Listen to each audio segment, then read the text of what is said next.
여러분 안녕하십니까? 쩐데리TV의 쩐데리입니다. 구독, 좋아요, 알람 설정 부탁드리겠습니다.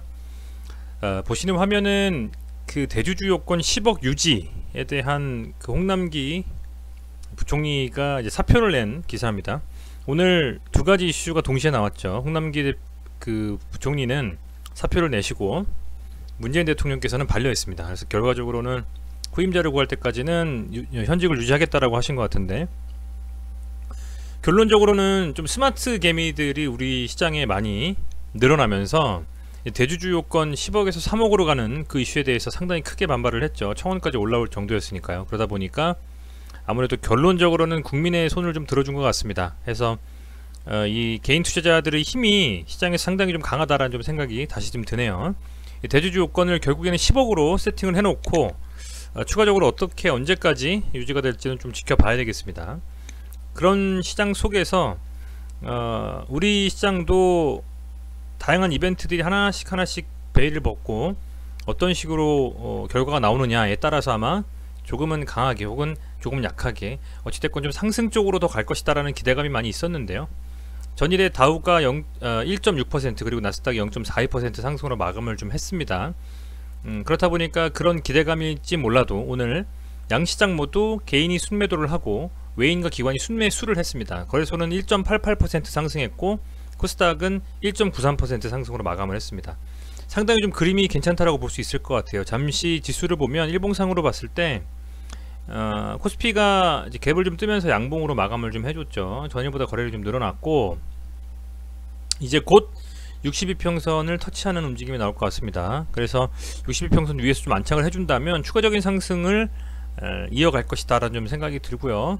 코스닥 같은 경우에는 이제 122평선 위에서 62평선과 22평선과 막 이렇게 너저분하게 되어 있는데, 자연스럽게 정비열을 좀 만들어 가면서 추가적인 좀 상승을 이어간다면 곧 830포인트를 넘어서서 지난번 고점인 이제 900포인트까지도 한번 시도는 할 것이다 라고 좀 생각이 됩니다. 물론 미국 트럼프 대통령 그리고 조 바이든 후보의 대선이 최종적으로 누가 불복하고 승복하고 하는 것이 이슈가 완전히 사라지고 누구 하나 결정이 되면 아마도 추가적인 경기 부양책이 나오겠죠. 그런 부분들에 따라서 시장에서 그런 것들의 영향을 많이 받아서 아마 움직일 것이다 라고 좀 생각이 들고요. 어찌됐건 현재 상황에서는 저는 굉장히 좀 괜찮은 움직임이라고 좀 보고 있고, 그들 종목들 중에서도 특히 이제 시제는 계속적으로 외인과 기관 순매수, 뭐 손가락 안에 드는 순매수를 계속 이어가고 있습니다. 오늘은 기관이 조금 덜 샀네요, 시젠을. 그죠? 그럼에도 불구하고 어쨌건 오늘도 이틀 연속으로 쌍끌이가 나왔죠. 보시면 시젠이 오늘 상당히 좀 시장에서는 기대를 좀 많이 하고 있는, 안정적으로 매수할 수 있는 종목 중에 하나로 현재 평가받고 있는 것 같습니다. 아무리 생각해도. 보시면 시젠의 오늘 매동을 보시면 기관이 15억 순매수, 외국인이 52억 순매수 했습니다. 기관이 무려 지금 일주일째 계속 순매수를 좀 하고 있고요. 금융투자가 특히 많이 담고 있고, 연기금도 뭐 조금 팔았다 샀다 하지만 그래도 계속적인 순매수로 좀 이어지고 있다. 오늘 아마도 이 사모펀드에서 매도만 안 했다고 하면 상당히 좀 2% 이상 3% 이상, 그리고 특히 종가는 27만원 이상에서 마감을 좀 할 수 있었을 텐데 조금 아쉽습니다만, 그만큼 또 어쨌든 물량들이 나오고 그 물량들을 받으면서 옥신각신하면 상승하는 게 뭐 어떻게 보면 통상적인 차트 일봉상의 움직임이 그래야 나와주기 때문에 뭐 크게 이슈는 없다고 보고 있고, 매동에서 딱 봐도 개인의 순매수와 외인과 기관을 봤을 때 기관에서 많이 담는 듯한 느낌이 있습니다. 아무래도 저는 이 기관이 이렇게 담는 데에는 코스닥 지금 현재 시총 2위인 것도 있고요. 그렇다 보니까 지수를 끌어올림에 있어서 기관들이 이 시즌 쪽에서 좀 순매수를 해주면서 지수를 좀 방어해주는 움직임도 나올 수가 있고, 아울러서 아직은 발표가 안 됐지만 3쿼터에 대한 실적 발표가 얼마 안 남았죠. 이제 11월 15일까지 발표가 원래 이제 3쿼터 끝나고 나서 10월부터 45일 이내 발표해야 되는데, 그렇게 되면 11월 15일까지 발표해야 되거든요. 공시 내야 되는데 이제 얼마 안 남았습니다. 실제로 확인해야 될 주식 그 영업일수로 보면 한 8일 내에 나오겠네요. 그렇게 됐을 땐 그것도 주가에 좀 지금 선 반영이 되고 있다라고 좀 판단이 되고요. 아울러서 뭐 시즌이 조금 더 뭐 각광받는다라고 하는 부분은 크게는 사실은 코로나에 대한 이슈가 있겠죠. 오늘도 코로나 확진자가 우리나라에서는 계속 늘어나고 있고 전일에 비해서는 당연히 조금 다행히 좀 빠진 것 같지만 해외에는 지금 현재 일별 증가수가 엄청납니다. 보시면 미국에서 8만 명 이상 계속적으로 지금 증가를 하고 있고 이 대선 와중에도 이렇게 증가를 좀 하고 있네요. 프랑스도 지금 5만 명 이상 엄청나게 지금 많이 증가를 좀 하고 있기 때문에 이제 그런 부분들이 진단키트에 대한 니즈를 계속 나올 수밖에 없는 상황으로 만들어가고 있고요. 물론 뭐 최근에 아스트라제네카라든지 모더나에서 백신에 대한 성공에 대한 뭐 이슈들이 조금씩 흘러나오고 있습니다만 그건 그거고 진단키트는 진단키트라고 좀 생각이 될 정도로, 왜냐면 어쨌든 진단키트로 진단을 해야지 이 사람이 걸렸는지 안 걸렸는지 알지 않겠습니까? 물론 백신으로 모든 사람들이 백신을 맞아서 그 코로나가 걸리든 안 걸리든 상관없이 백신을 맞을 수 있겠습니다만 그것보다도 어쨌든 걸린 사람과 안 걸린 사람을 격리해주는 그런 거는 그 기존에 있는 하나의 선행지표는 진단키트 밖에는 없죠. 그렇다 보니까 코로나가 확산되면서 또 진단키트 줄이 부각을 받는 것 같습니다. 그런 상황에서 레포트도 조금씩 잘 나오고 있어요. 지난번에 한화에서 레포트가 40만원 이상으로 나왔던 것으로 알고 있는데 하나금투에서 레포트 선민정 이 연구원이 시젠 거를 많이 좀 올리는 분으로 알고 있는데 이분이 여전히 좋은 좀 기사를 냈습니다. 그래서 목표가를 37만원으로 상향한 게 있어요. 여기 기사에 나와 있는지 모르겠는데 여기 있네요.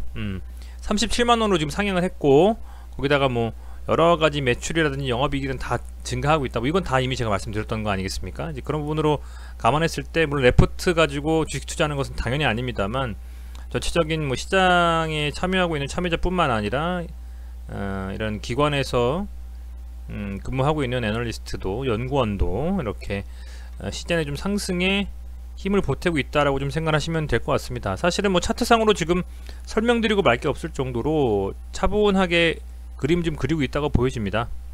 보시면 조금씩 추세가 이렇게 상승으로 지금 조금씩 움직임이 가고 있어요. 이러다가 빵 한번 뜨면서 양봉 뽑아내면서 거래량 터지는 그날이 강하게 좀 30만원에 대한 돌파 혹은 그 이상에 대한 돌파를 시도하는 날일 것입니다.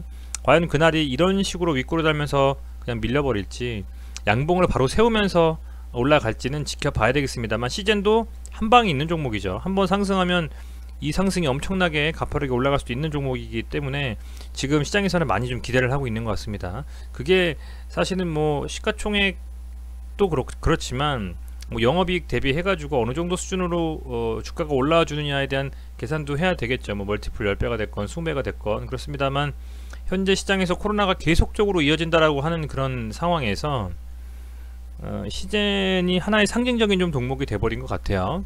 개인 투자자들 혹은 뭐 기관이건 어떤 외국인이건 간에 이 코로나가 계속적으로 이어지고 백신과 치료제가 나오기 전까지 최소한 그 전까지는 진단키트에 대한 니즈가 계속될 것이다. 국내 대부분의 수출 진단키트 수출의 대부분을 차지하는 시젠이 명실상부한 지금 하나의 상징적인 주식으로 돼버렸다라고 좀 생각이 되고 그런 상황에서도 매동이 계속 받쳐주고 있기 때문에 이런 매동은 투심과 함께 결합이 돼서 만약에 지난번 고점이었던 30만원을 돌파한다면 굉장히 추가적인 상승에 대한 기대감을 가지고 자금들이 쏟아져 들어올 수가 있을 것 같아요.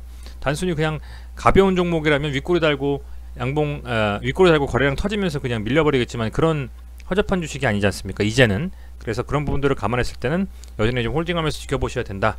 그 명분은 충분하다라고 말씀드릴 수 있을 것 같고요. 현재 시젠이 또 시간 외에서 27만원 돌파했습니다. 시간 외에서 간만에 27만 700원으로 0.29% 상승으로 좀 마감을 했는데요. 종가가 거의 가장 높은 금액으로 꽉 찬 양봉을 좀 세우면서 마감을 했기 때문에 조금은 더 내일의 시장이 기대가 됩니다. 우선은 코스닥에 빠지던 안 빠지던 시장은 무난한 움직임을 계속 보여주고 있습니다.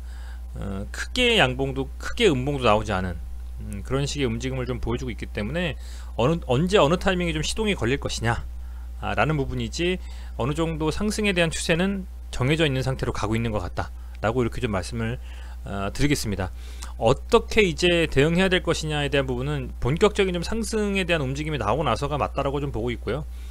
매동에 있어서도 그렇지만 차트상으로 특별히 밀려서 다시 한번 눌림이 나오지 않는 이상은 지속적으로 들고 가면서 오히려 상승에 대한 기대감을 가지고 계속 홀딩하면서 지켜보시는 게 맞다라고 다시 한번 좀 말씀을 드리겠습니다. 오늘 시장은 그래도 괜찮아서 많은 분들이 걱정에 대한 부분들, 향후 또 코로나도 코로나지만 대선에 대한 이슈가 불거지면서 불복 이슈가 밀리면 어떡하지 하셨을 텐데, 코스닥이 뭐 1000종목 이상 상승했고 거래소가 690 종목 정도 상승을 했으니까요. 상당히 좀 괜찮은 시장이었다고 생각이 되고, 내일도 좀 긍정적인 소식으로 영상을 좀 만들 수 있도록 시장이 좀 많이 좀 받쳐줬으면 좋겠습니다. 누가 되냐 보다는 언제 완벽하게 결정나냐가 더 중요한 상황인 것 같습니다. 그런 시장이라는 걸 감안하시고 투자 임하신다면 11월은 그래도 지난번 까먹은 여러가지 그 손실분을 좀 만회할 수 있는 움직임이 좀 나오지 않을까 라고 좀 기대를 하고 있으니까요. 긍정적인 마인드로 투자하셨으면 좋겠네요. 네, 시청해주셔서 감사드리고요. 또 다른 영상으로 계속 찾아뵙도록 하겠습니다. 매번 시청해주셔서 감사드립니다. 고맙습니다.